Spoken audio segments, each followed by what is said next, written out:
I want to preface my remarks today by saying that I'm not talking about Love Island today. Though, as Ashley can attest, I have a lot to say about it, so if you want to catch me at lunch, you can try. Things I never thought I would say. Okay. 3 people know what I'm talking about.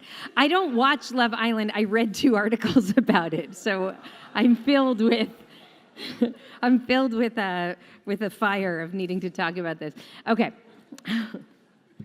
I want to tell you about something that happened to me 30 years ago when I walked into the seminary, 121st, 122nd and Broadway, in order to have my interview for rabbinical school. So, as many of you know, I did not grow up in the conservative movement. I didn't know really anything about what I was getting myself into, but I was desperate to learn Torah, and I felt that this was the environment where I could learn most deeply. But I didn't want to give the committee any reason to eliminate me at the outset because I was a community outsider. And so I spent a lot of time preparing myself for the interview. And when I say preparing, I mean shopping around New York City for weeks to find a skirt that went all the way to the ground, because I thought if I wore a midi instead of a maxi that I would get eliminated from the process, and a shirt that went all the way up to the collarbone. I practiced sitting in hot rooms and needing a drink of water, but remembering to say a blessing first. I prepared myself mentally, physically, and emotionally, but I was not really prepared for what happened in my interview. It's been over 20 years here at IKAR, but I don't think I've ever really spoken about this before. At some point in the interview, at which the candidate sits at the head of a table and is surrounded by, in my case, I think 10 male rabbis who will interrogate the candidate, 2 things happened. One, I realized that long skirt to the ground that I had spent so much time finding was actually one of those wrap skirts. And I will just warn you, if you're interested in rabbinical school, you have to make sure that you wrap it and then tuck it, especially if it's a glass table, okay? Hi. The second thing that happened was I received the following question from one of the sage rabbis who was a young, dynamic scholar in the community, who turned to me and said, "Sharon, do you ever just fantasize that God would open up the earth and swallow up all of the enemies of the Jewish people?" That I was not prepared for.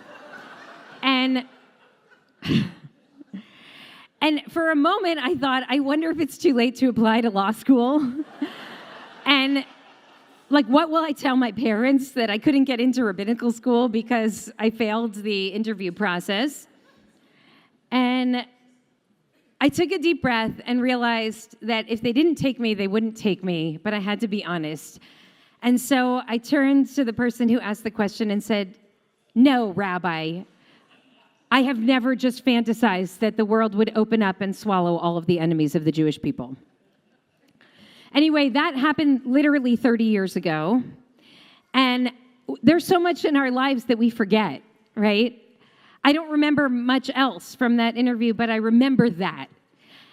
And what that rabbi was referencing was Parshat Korach, which we read today, and which we'll study together this morning. So I'm going to ask if my colleagues can help pass out some of these texts.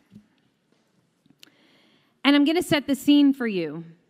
The Israelites are, of course, making their way across the desert. We are now in the book of Bamidbar, right in the middle, in the book of Numbers. And Korach, who is a Levite, steps forward along with 2 other men, Datan and Aviram, and also with On, son of Pelet. These men are not Levites. They come from a different tribe. And they come together to rise up against Moses, and they come with 250 men. The 250 who stand before Moses and Aaron to make this charge are the leaders of the community. They are chosen from the assembly. They are men of repute.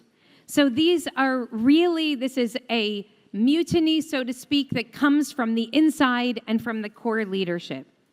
And they stand before Moses and Aaron, and they say the following: Rav lachem, Rav lachem, it's too much for you. You've gone too far. Everybody in this community is holy, and God is in all of our midst. So why are you raising yourself above the rest of the people in the community? And when Moses hears this, he falls on his face. What I want to take some time to learn with you today is what is actually going on in Parashat Korach and in the challenge that Korach raises to Moses and his leadership, and what can it teach us about the moment that we're living in right now.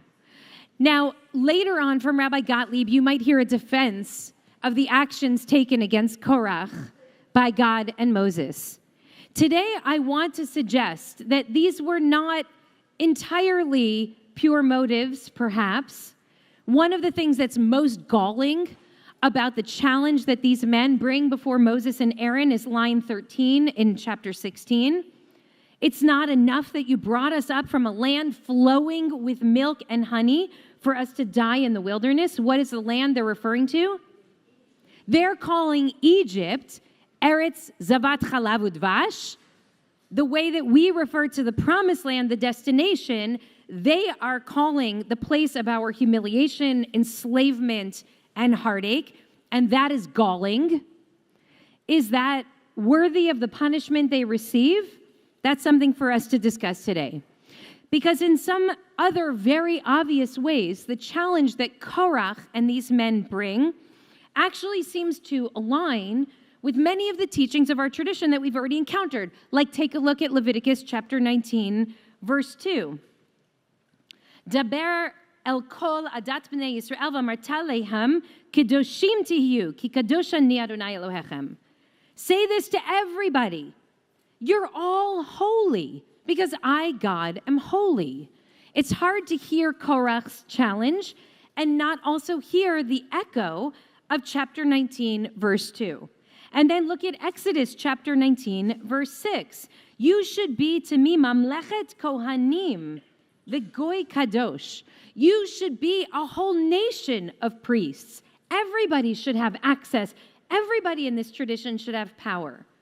So what is so problematic about what Korach is raising in this moment, such that it should be worthy of the horrific punishment that Korach and Datan and Aviram and their people will face?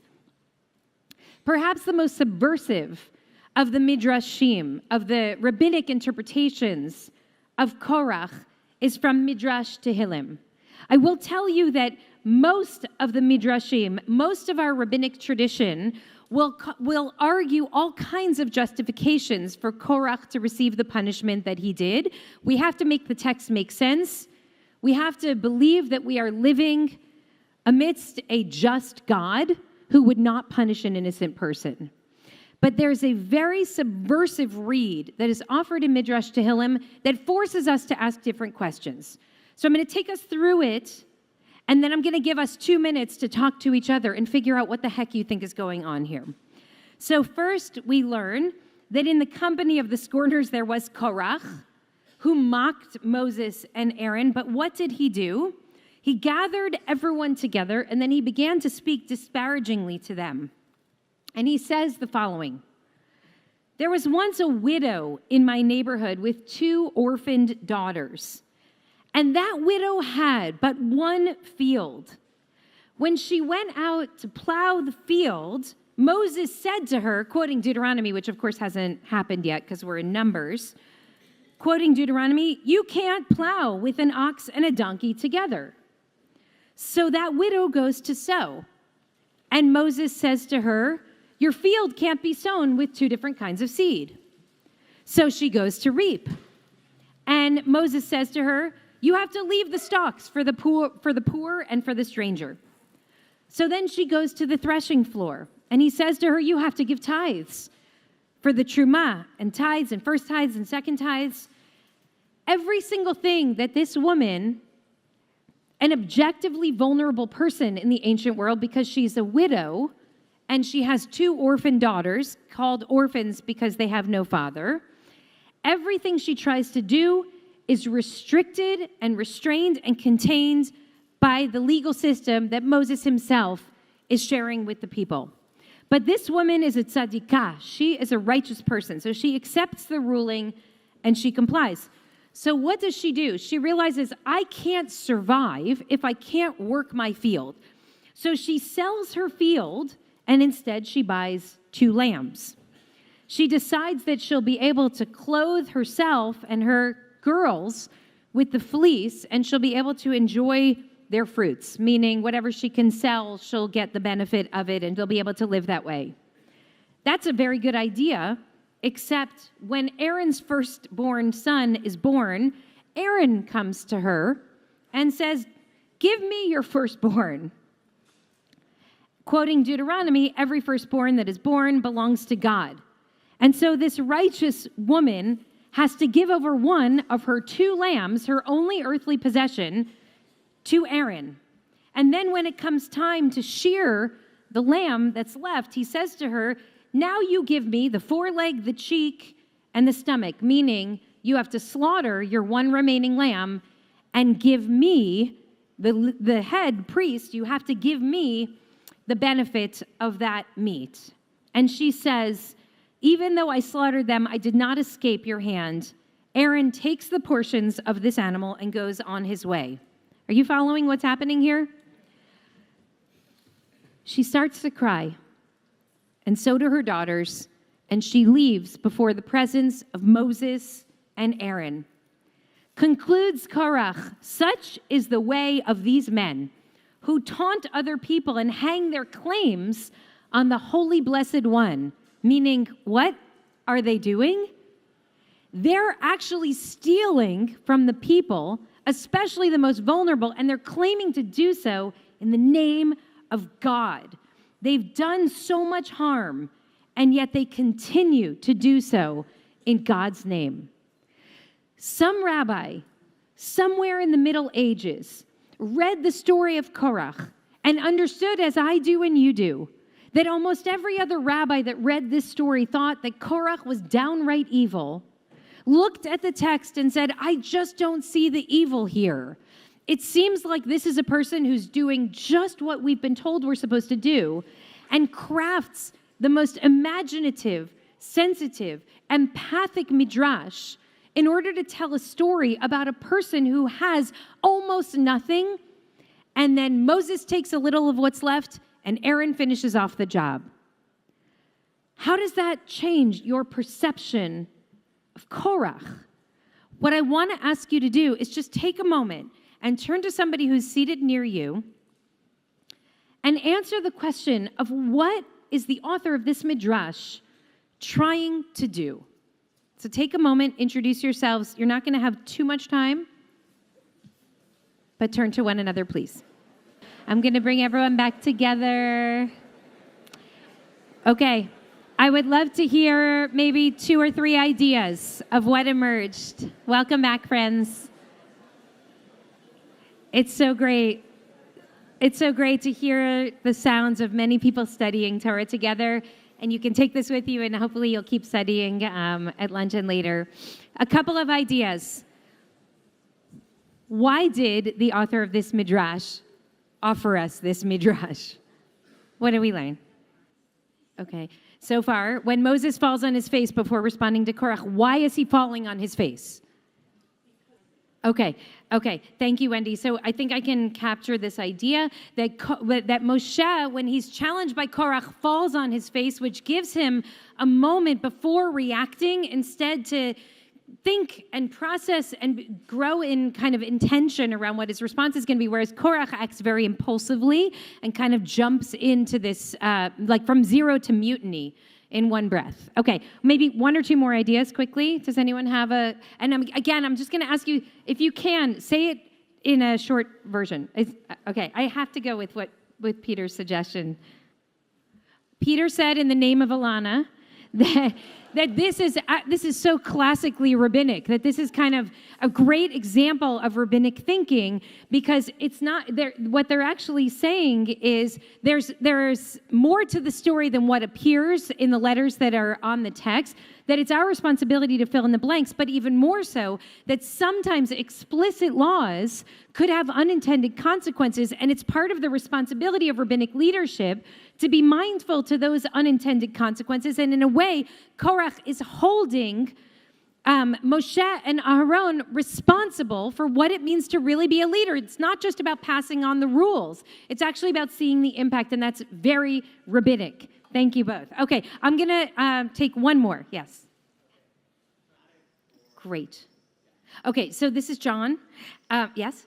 John said that actually we don't need to choose, are we pro-Korach or anti-Korach? There are ways in which the challenge that is brought by Korach, according to Midrash Tehillim, is actually a harbinger of some of the abuse of power that we will see later on from those who are the holders of the law.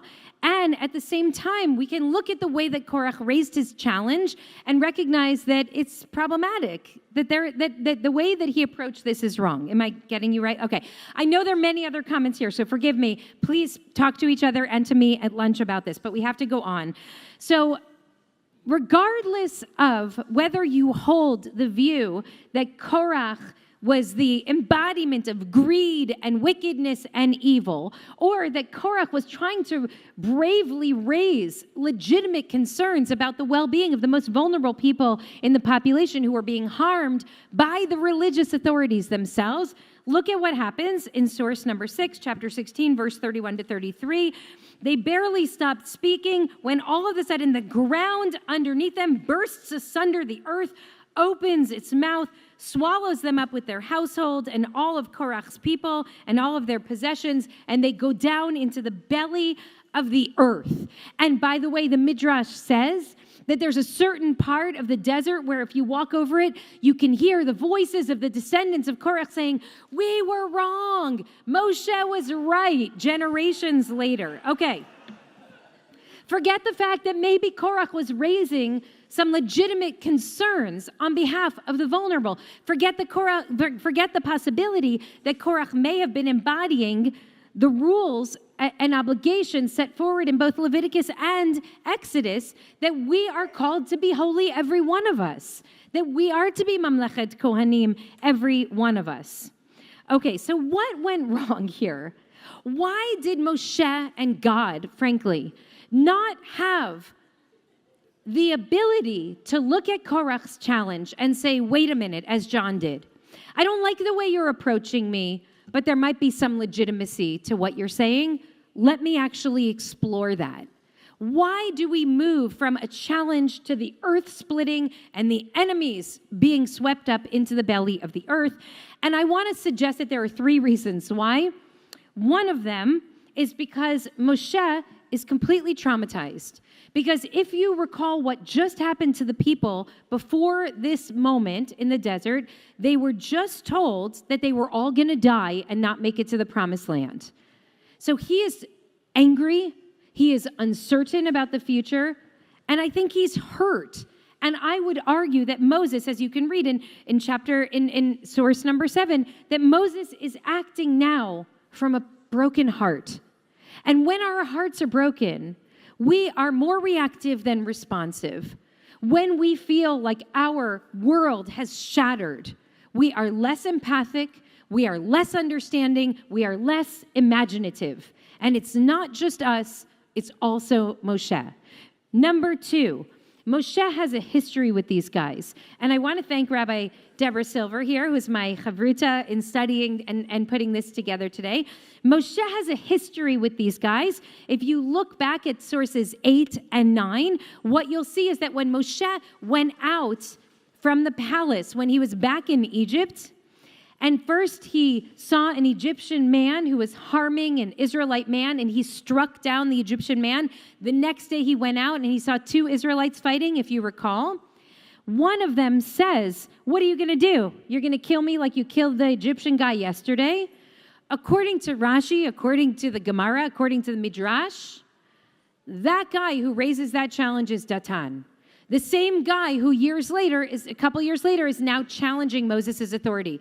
So if reason number one is he's traumatized and he's not able to do his best thinking, reason number two is he has a history with these guys and he can't receive their challenge as the challenge now. He has to receive it as the challenge of the previous iterations of our battles with one another.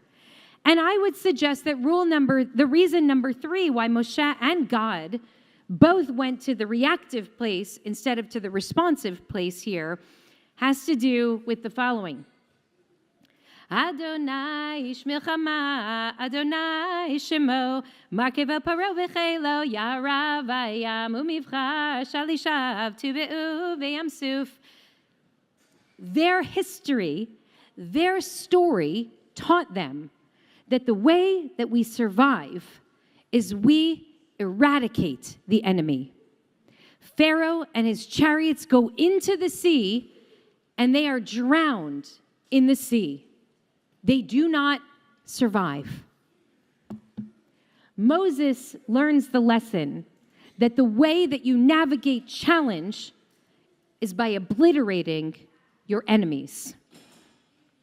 When I sat in that room at the seminary years ago, and I was asked that question by the rabbi, and I took my deep breath and said, "No, Rabbi, I do not fantasize that the earth will one day open up and swallow up all of the enemies of the Jewish people." I then said, "Do you?" And the next 30 seconds were the longest 30 seconds of my life. And by the way, I've given birth several times. This was worse.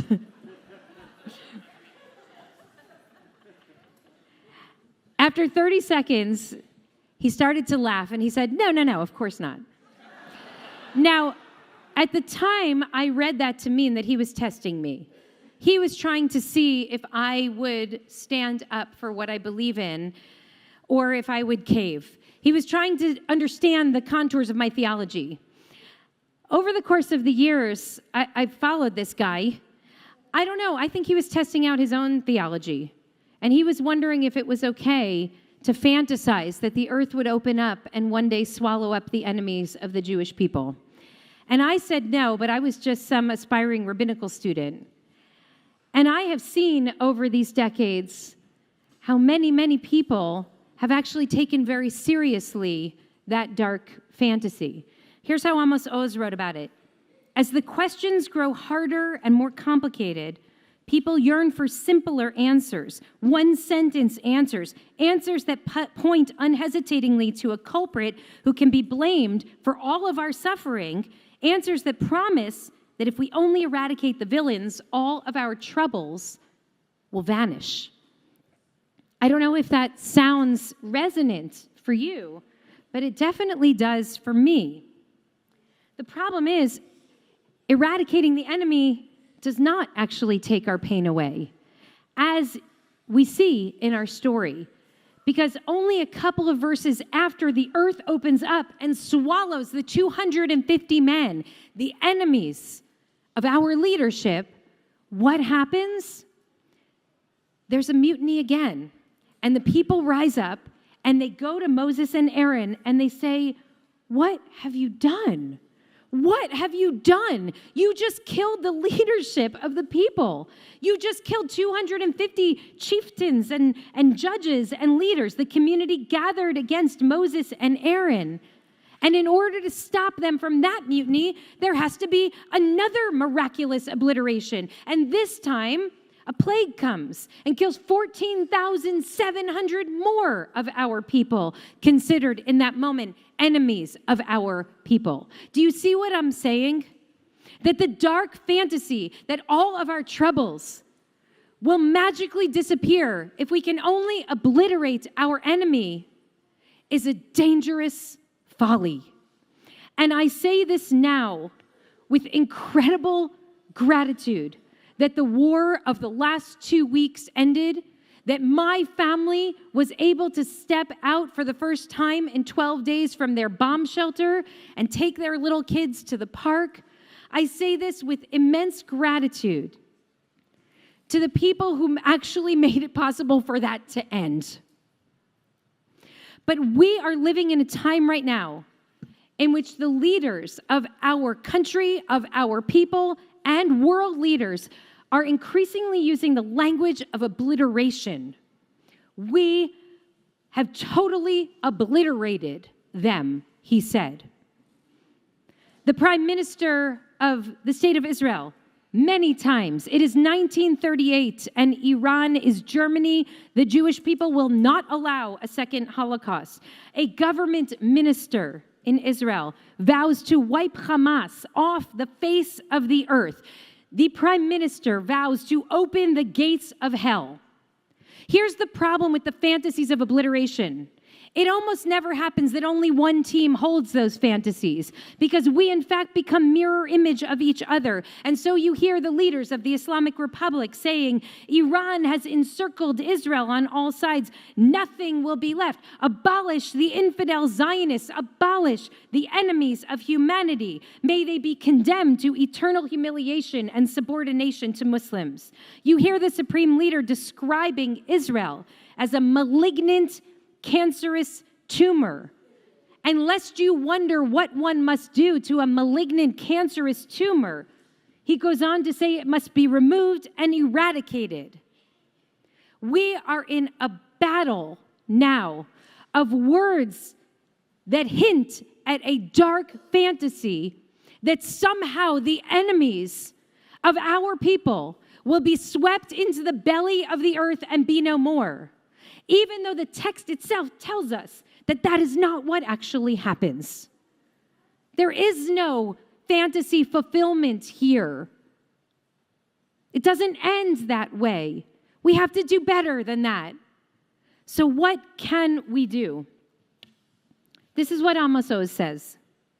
Contending with fanaticism does not mean destroying all of the fanatics, but instead it means cautiously handling the little fanatic who hides inside of each of our souls.